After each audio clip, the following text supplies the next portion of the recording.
All right, maybe you've heard the rumors that private equity investors are a bunch of sharks.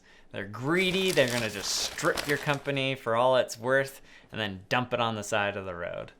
Well, it's time to tell the real story. But first, let's get on the same page about what is private equity. So for the purpose of today's video, when I say private equity, I'm referring to leverage buyout funds. These are funds that will go in, they find a company that they think is really interesting, usually one that's generating a lot of profits and cash flow.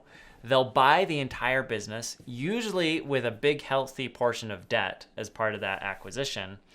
And then they'll use the cash flows from the business to pay off the debt.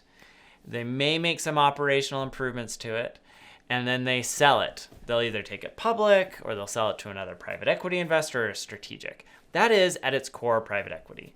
So as you can imagine, these private equity investors are not really investing in high growth startups. They're not investing in kind of like the next cool technology. They're really looking for strong, stable businesses with good cash flows that they can use to pay off the debt. Because similar to like buying a piece of real estate, where when you buy a rental property, you're going to use some debt to help finance that acquisition and then use the rental income to pay that debt. A similar thing happens with these private equity funds. They buy these companies and then they use the profits from those companies to pay off the debt. And that way, even if the company doesn't grow, they can still generate a really good return on their investment. All right, so that is one of the first ways in which private equity funds make money, and that is through leverage, where they use debt. So if you think about a private equity fund could come in and they could buy a company for, let's say, $90 million. And they would put down $30 million of equity and then borrow another $60 million. Well, if that company is generating, I don't know, let's say $15 million in profits every year, over the course of 4 years, they're going to pay down that $60 million of debt, $15 million every year, right? Boom, boom, boom, pay it all down. Now they sell the company for exactly what they bought it for, $90 million, and they get that full 90 back. Well, they only put 30 in, so they just tripled their money in 4 years without having to take the risk of trying to grow the company or improve profits or any of those other things. Like, they just needed the business to stay fairly constant. Now, the other way that really good private equity funds make money is through operational improvements. So they'll come in, they'll bring in a team, and they'll improve the efficiencies of the business. For example, sometimes these small businesses have been run by an individual, and he or she has basically used the business as their personal bank account to finance things like a corporate jet to go on vacation with, or to pay for their luxury cars or whatever it might be. And so a private equity fund can come in and be like, hey, the private jet, really not core to the business needs. We're going to cut that out as an expense. Now, sometimes those operational improvements can mean that there's a cut in headcount, that there are certain markets that are shut down, certain products that are underperforming that are shut down. And so examples like that are why oftentimes private equity investors get a bad name for coming in and stripping out businesses. Really what they're trying to do is they're trying to improve the overall profits of the business and make it a healthier, stronger, more profitable business. And which hopefully ends up being a win-win. Because for them, they're able to generate more profits to pay down that debt faster, like we talked about earlier.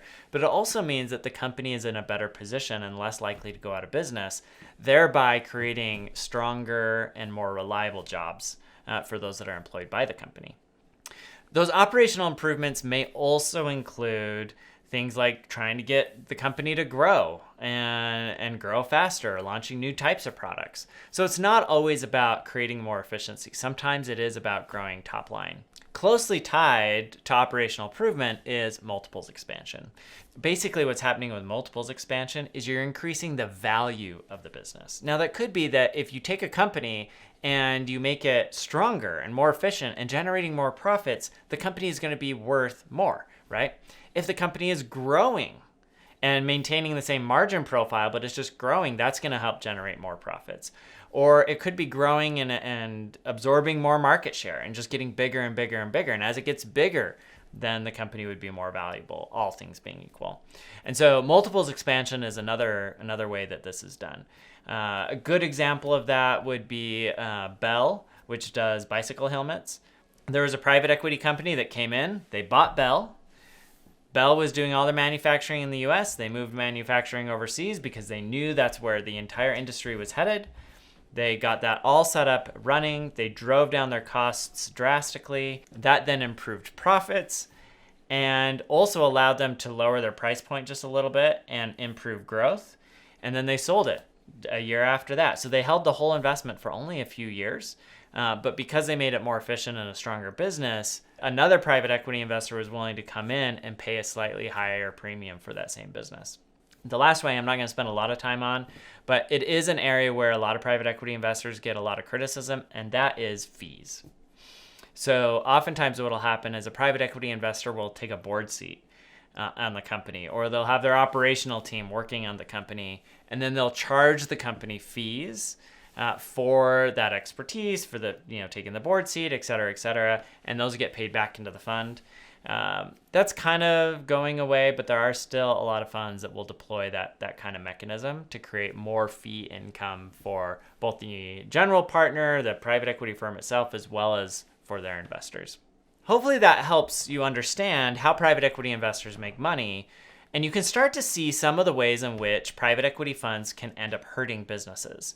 Now, the vast majority of the time, I want to make this clear, private equity does not kill businesses. If they did, then they wouldn't make money, and as an asset class, it would disappear.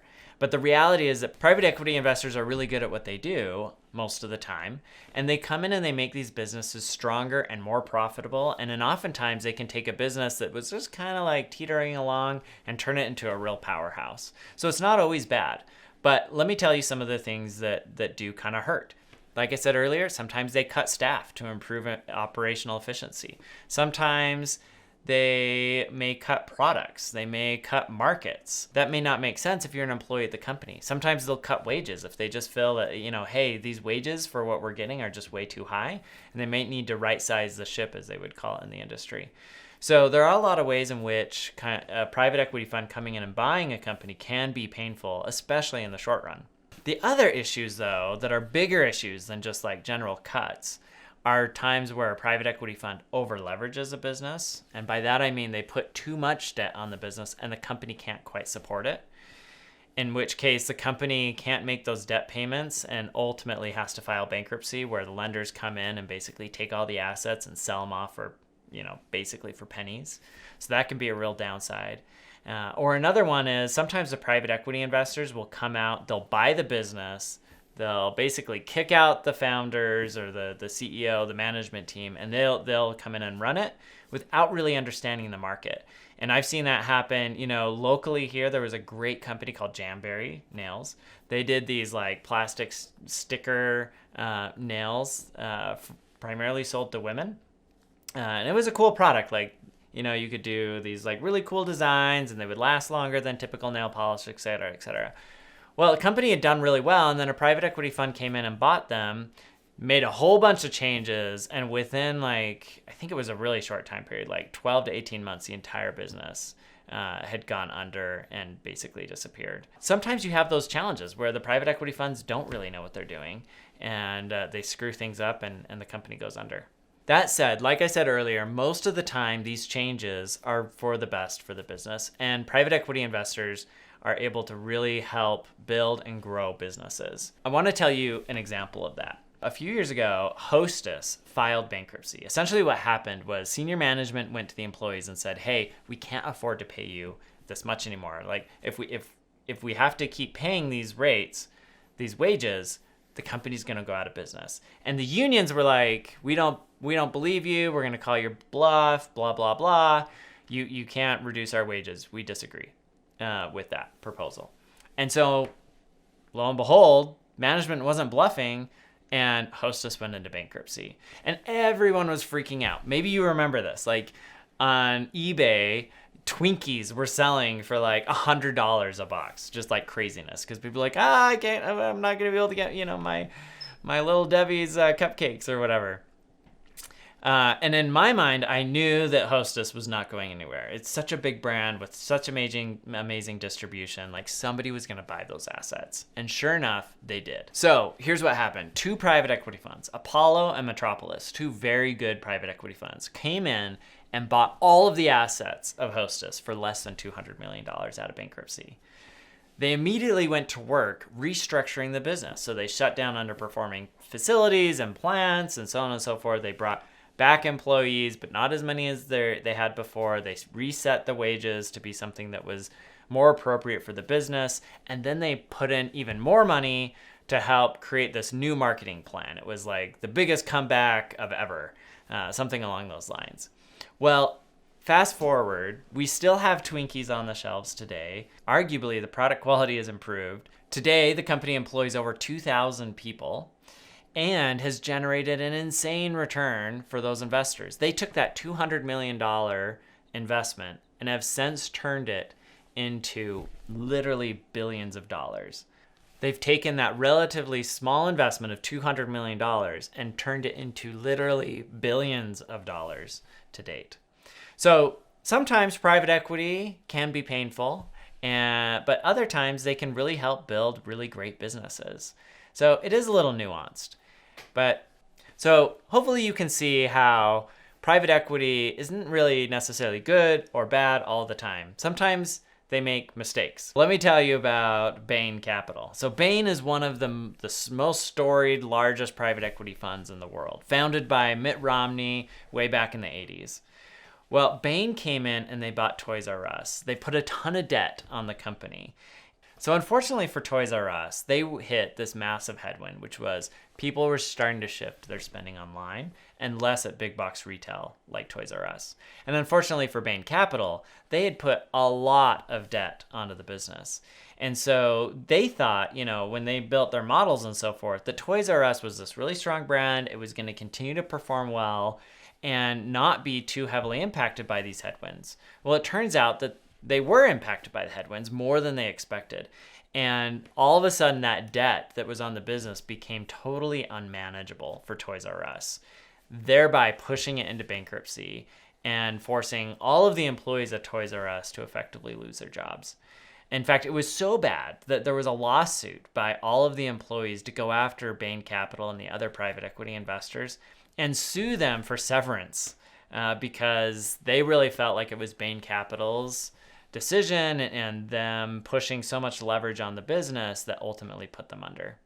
So at the end of the day, private equity can be really good. Like in the case of Hostess Brands, we still have our Twinkies today. And sometimes it can be really challenging, like, Toys R Us, which was an establishment for decades, now no longer exists due to private equity in large part. If you thought this was interesting, check out my other video where I talk about the difference between hedge funds. We can have a whole other conversation about good and bad there, and private equity funds. Thanks.